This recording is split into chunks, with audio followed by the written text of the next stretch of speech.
Hallo, ich bin die Anu. Ich bin Finnin, stamme aus Finnland, aber wohne in Deutschland, in München. In Deutschland schon seit über 10 Jahren, in München seit 8 Jahren und in München unterrichte ich Yoga.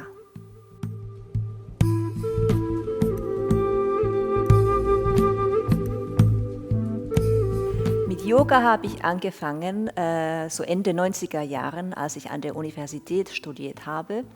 Ich wollte eigentlich in eine Body Pump Klasse gehen und aus Versehen bin ich in eine Ashtanga Vinyasa Klasse gelandet. Nach der Stunde in Shavasana habe ich festgestellt, das war die beste Erfahrung meines Lebens und ich muss das bei mir behalten. In den 90er Jahren habe ich mit Yoga angefangen und das war mein Hobby lange. Und dann sind wir nach Tokio, Japan eingezogen, ich und mein Mann. Und da habe ich weiter meine Yoga-Praxis gemacht und da habe ich ein Studio gefunden, das ich jeden Tag besucht habe. Und da haben sie mich mal gefragt, ob ich Interesse hätte, so eine Yogalehrerausbildung mal mitzumachen und absolvieren. Und ich habe gesagt, ja, warum nicht? Und da ist die Idee dann entstanden, dass ich Yoga als einen Beruf haben könnte.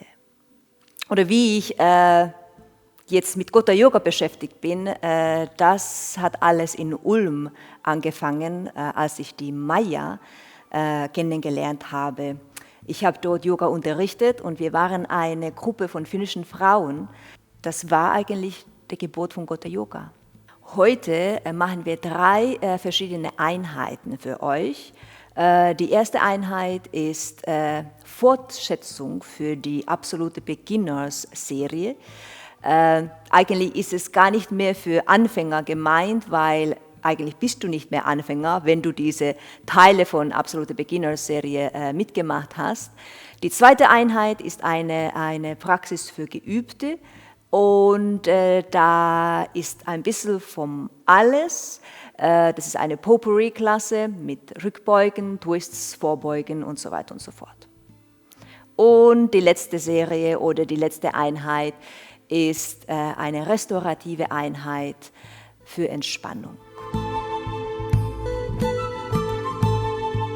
Eine Praxis zu Hause zu entwickeln, ist eigentlich das Ziel vom Gotha Yoga, dass die Leute lernen, zu Hause Yoga zu üben. Und es heißt nicht, dass es jedes Mal 1 Stunde oder 1,5 oder eine halbe Stunde sind. Es kann auch ein paar Minütchen sein und es muss auch immer nicht Asana sein. Es könnte zum Beispiel Atemübung sein. Es könnte einfach sein, anzuhalten, durchzuatmen, bei sich anzukommen. Das ist auch Yoga.